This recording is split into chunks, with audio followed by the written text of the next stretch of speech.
Bonsoir et bienvenue à tous dans cette édition d'actualité. Peut-être que cette fois-ci sera la bonne. Après le report de l'organisation des Francopholies en janvier dernier à Kinshasa, les organisateurs ont confirmé ce samedi lors d'un point de presse la tenue de ce grand rendez-vous d'humour en septembre prochain. Et pendant ce temps, un responsable d'un média francophone, Yves Bigot, était dans l'installation de B1. Le directeur général de TV5 a profité de son séjour à Kinshasa dans le cadre de la semaine française pour découvrir ce fleuron des médias congolais.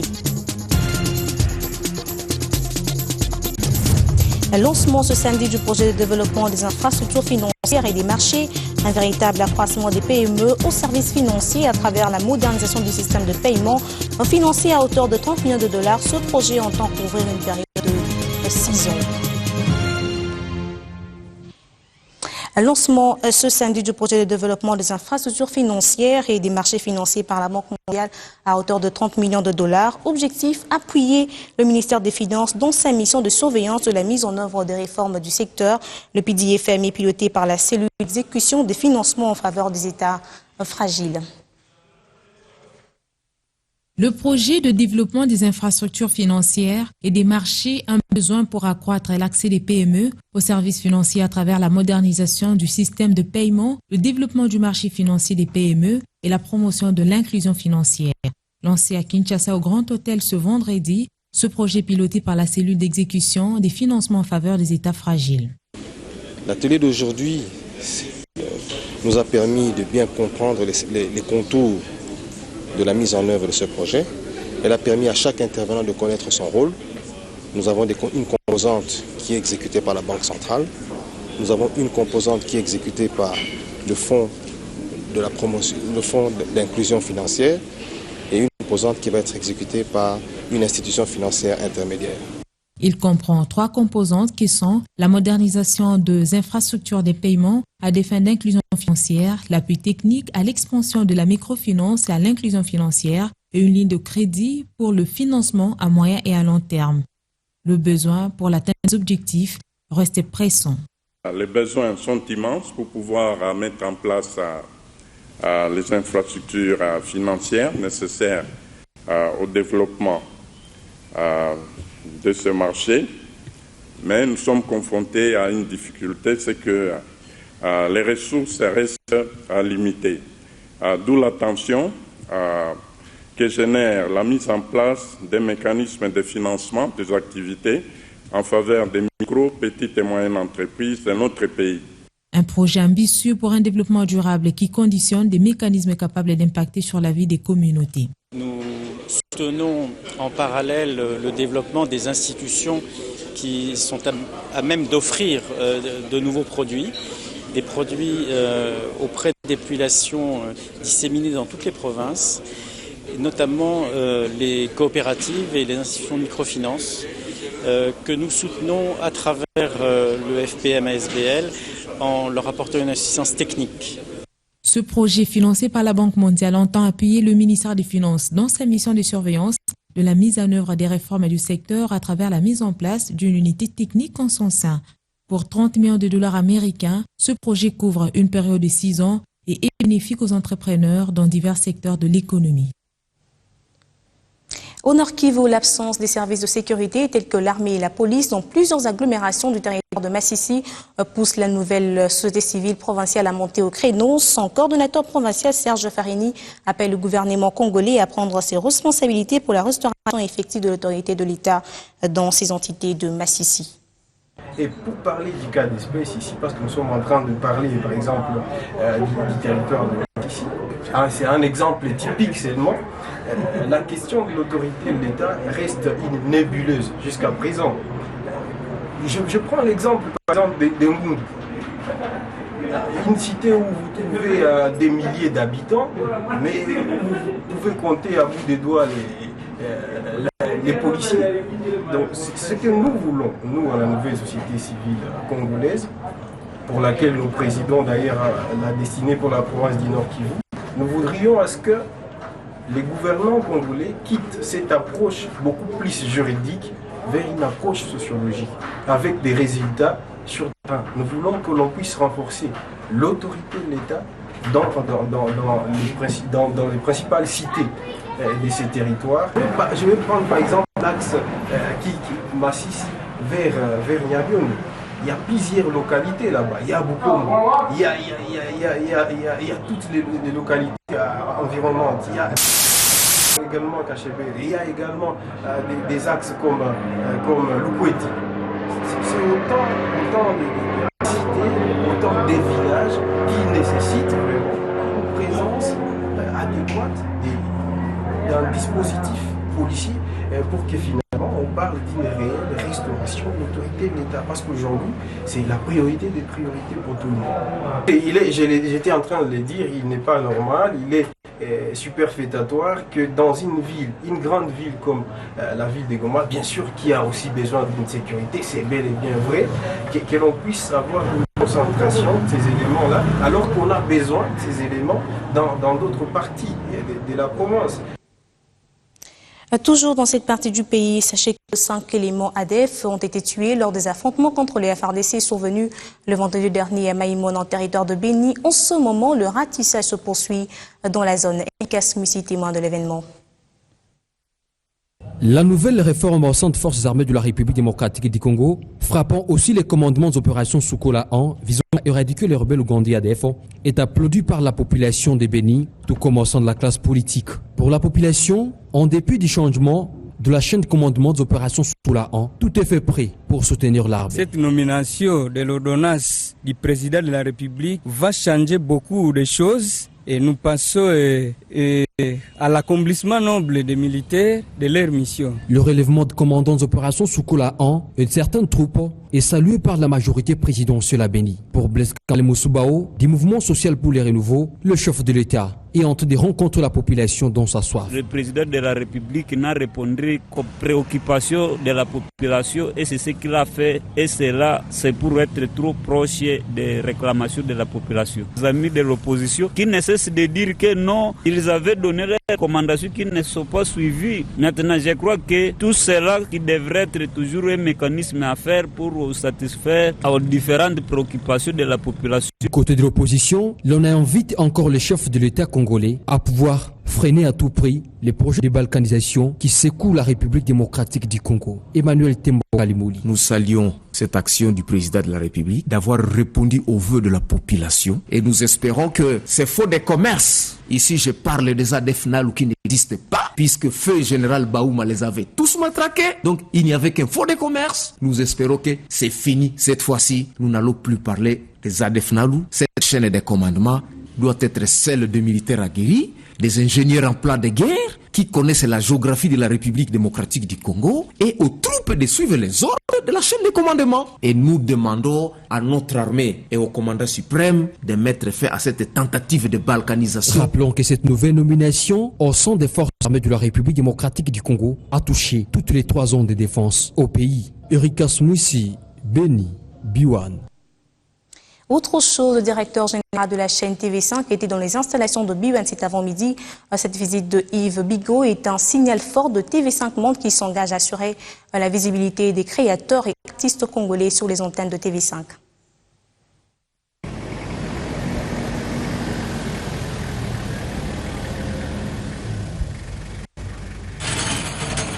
Un invité de marque dans le locaux de Biwan Télévision, Yves Bigot, directeur général de la télévision publique française TV5 Monde, a tenu à graver son passage à Kinshasa en visitant ce fleuron de médias congolais.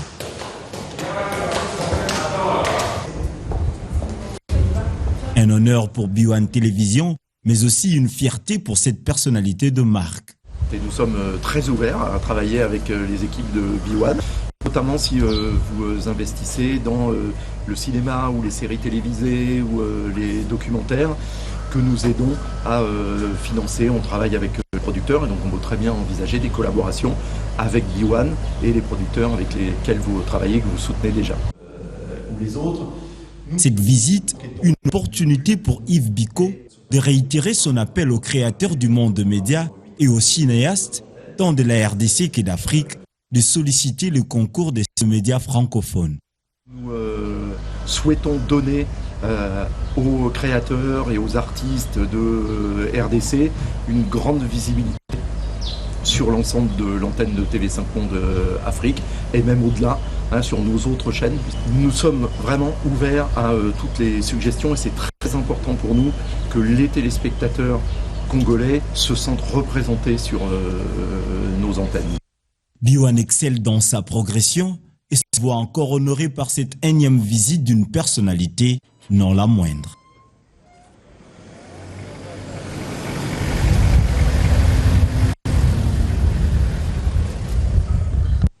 Yves Bigot était à Kinshasa dans le cadre de la Semaine française, un rendez-vous qui ne s'est pas essentiellement focalisé sur le secteur économique, mais celui des télécommunications. La problématique de la migration de la RDC à la télévision numérique terrestre était également évoquée ce samedi au cours d'un échange débat avec les professionnels des médias nationaux et internationaux.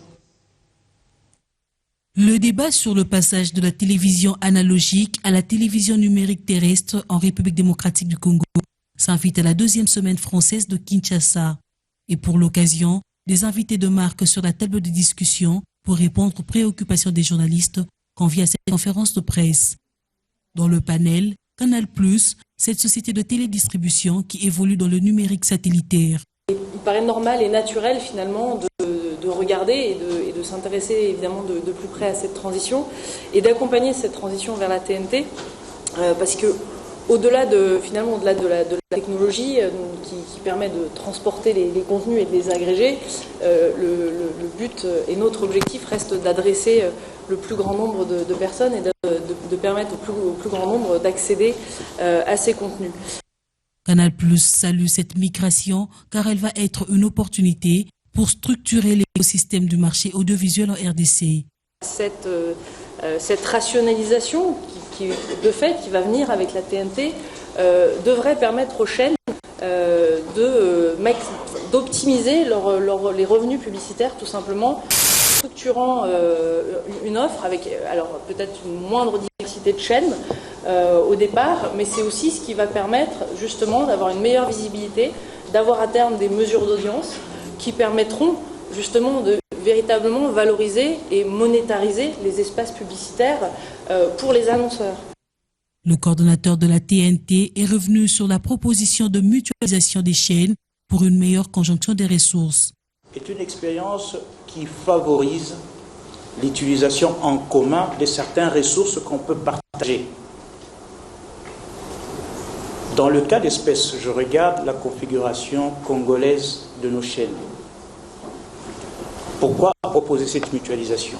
Il y a des chaînes de télévision qui aujourd'hui disposent de certains équipements et pas d'autres. Des échanges des vues qui ont éclairé les zones d'ombre sur ce changement dans la sphère médiatique congolaise et qui permet désormais à la population de mieux cerner le contour de ce passage à la télévision numérique terrestre. Kinshasa se transformera au mois de septembre en un véritable site de rencontres musicales. Les francophonies de Kinshasa se tiendront du 7 au 13 septembre de l'année en cours. L'annonce a été faite ce samedi par les organisateurs qui sont convaincus que le rendez-vous sera un vrai succès. Cette fois-ci est la bonne. Les francophonies de Kinshasa s'annoncent du 7 au 13 juin prochain dans la capitale congolaise. Après le report de l'édition qui devait se tenir l'an dernier, les organisateurs sont convaincus que plus rien ne les arrêtera. La grand-messe aura bel et bien lieu et pour ce faire, tous les préparatifs sont en cours. 7 jours de folie, 7 jours d'évasion musicale durant lesquels Kinshasa va se transformer en un véritable carrefour de rencontres mélodieuses où chants et danses vont se mêler pour égayer le public. C'est vrai que nous serons présents du 7 au 13 septembre avec toute l'équipe internationale, avec toute l'équipe évidemment congolaise qui constitue l'armature principale. Le comité de programmation était largement étendu. Aujourd'hui, on a communiqué sur tout ce qui se passe en dehors du grand site. On a évoqué les relations particulières entre le Congo et la francophonie qui se dérouleront dans des lieux plus intimes, dans des salles, les soirées, tout ce qui se passera dans le monde de la nuit, dans les bars en folie, dans les clubs. Ce qu'on va faire également en termes de diversification autour des différentes formes, le jazz, la rumba, le reggae, le théâtre, l'humour. Cette première édition qui se tiendra sur le continent africain sera aussi consacrée à l'enfance. Voilà qui justifie ici l'organisation des francophonies des enfants où près de 2000 élèves de Kinshasa sont attendus, d'où l'implication du ministère provincial de l'enseignement primaire et secondaire. Les élèves auront à s'exprimer. Vous savez, il s'agit de la musique, il s'agit de l'art. non seulement ils auront à écouter, à capter et à être captivés aussi, mais ils auront à donner en s'exprimant. Ceux qui ont l'âme artiste, qui ont des choses à présenter, auront l'occasion de présenter ces choses. Et il y a cet échange qui pourra se faire non seulement entre élèves, mais aussi entre élèves et en face des artistes. Les Francopholies de Kinshasa, ce sera également du rire avec la participation de plusieurs artistes comédiens attendus. Le rendez-vous est donc pris pour le mois de septembre.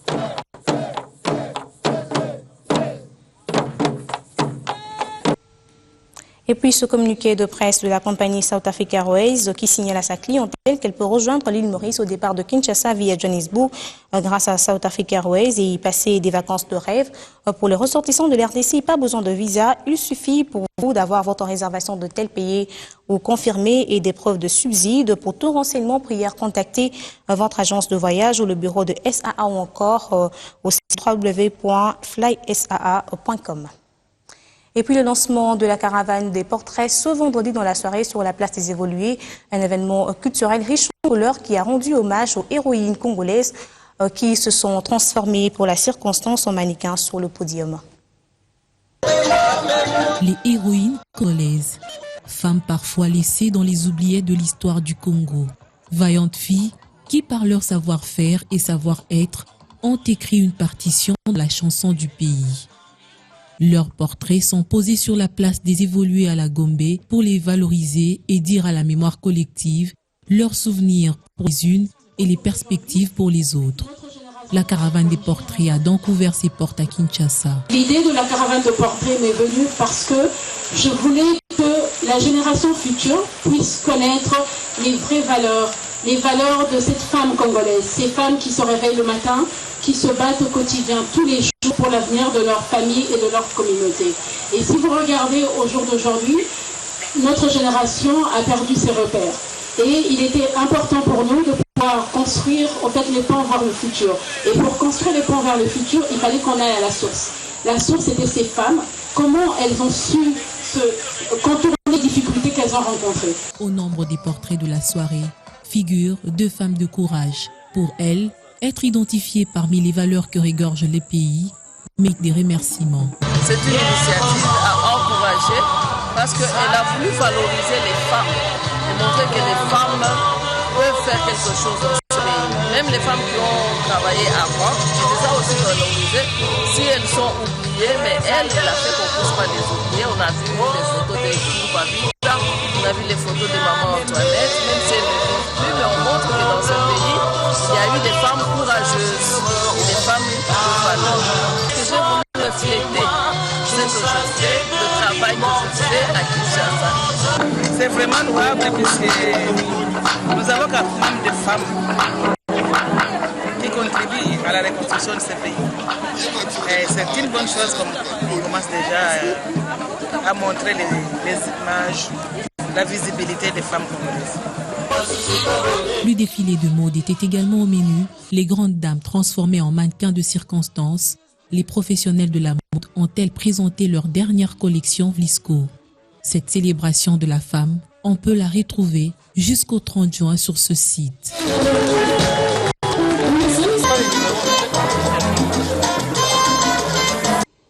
L'immortalisation de ces femmes encore, mais sous une autre forme. Cette fois-ci, c'est la musique qui a rendu hommage à ces personnalités féminines qui se sont distinguées. Alexia Wakou, la chanteuse belgo-congolaise de jazz, a lors d'une soirée retracé le parcours de ce leader féminine africaine pour les générations futures.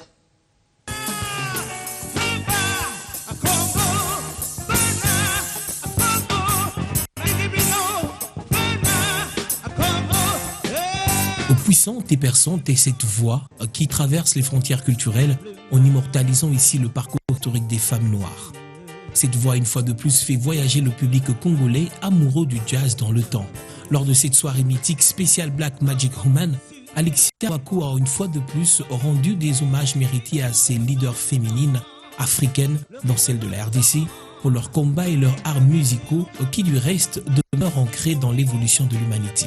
Vous savez, être à Kinshasa, en train de parler de Rosa Parks, entendre parler de Myriam Makeba, entendre parler de Billy Abel, entendre parler de Abeti Masikini, Pongolov, Aretha Franklin. Vous savez, ce sont nos mamans.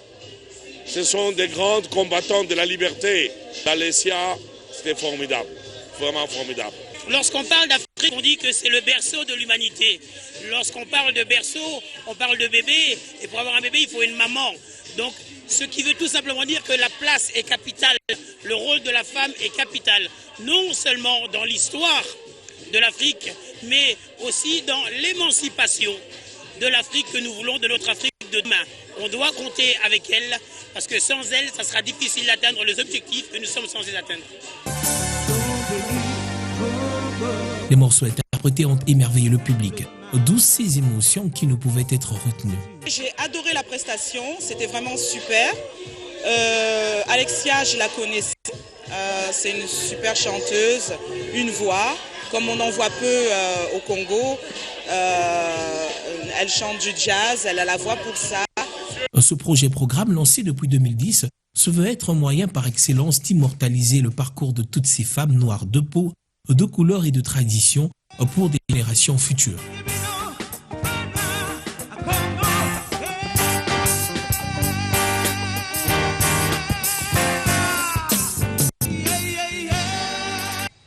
Bouclons cette page de culture avec la 5e édition de la campagne de veille patriotique Bissau. On en parle encore dans ce journal avec ce reportage qui relève de l'aspect purement musical de cette soirée qui a connu cette année la participation de plusieurs groupes d'artistes et chorales de renom, notamment le groupe de danse La Sanza et la chorale Monseigneur Luc Chidon. C'est une esplanade de Biwan transformée en lieu de spectacle. De mannequins déguisés pour mettre en valeur la richesse gastronomique et alimentaire congolaise et un groupe d'artistes de la Sanza en effervescence. Un véritable assemblage d'ingrédients pour donner une touche particulière à ce grand rendez-vous culturel Bissau. Première, agréablement surpris. Je ne savais pas à quoi ça ressemblait, mais je viens de voir des choses merveilleuses ici. Parce que je vois des choses qui proviennent naturellement du Congo. Les filles congolaises, les garçons congolais, la culture congolaise. J'ai l'impression que c'est ça qui va nous être servi ce soir. Nous sommes en train de vivre une époque où les Congolais doivent être conscients de ce qu'ils sont réellement, de ce qu'ils ont comme pays, de ce qu'ils ont comme potentialité et de ce qu'ils ont comme devoir face à l'avenir. Sur le podium, l'une des meilleures chorales classiques de l'RDC en concert. Un Luc Gilan au gant complet et tout feu tout flamme dans un répertoire reprenant la musique traditionnelle avec un style diversifié. Spectacle qui n'a laissé personne indifférent. Vous avez répondu favorablement à mes attentes et à nos attentes. Je pense que l'initiative est non seulement à encourager, mais à répéter. Il s'avère que c'est la 5e édition. On doit œuvrer tous ensemble parce que c'est notre histoire, c'est notre bord, comme on dit, les locaux, Nabisso. C'est sous cette atmosphère de joie et de réjouissance que va se refermer la soirée culturelle Bissau, 5e édition de la campagne d'éveil patriotique. Une cérémonie qui restera à jamais gravée dans la mémoire de ceux qui se sont déplacés pour l'occasion. Le karaté, avant de nous séparer, ouvert le 22 juin dernier, et les 12e championnats de karaté d'Afrique centrale se sont clôturés ce samedi 28 juin au Palais du Peuple. Au classement général, le Cameroun a obtenu 16 médailles, 2e place occupée par la République du Congo, 15 médailles, et la RDC s'est placée 3e avec 12 médailles remportées. Merci de votre fidélité au programme de BIWAN Télévision.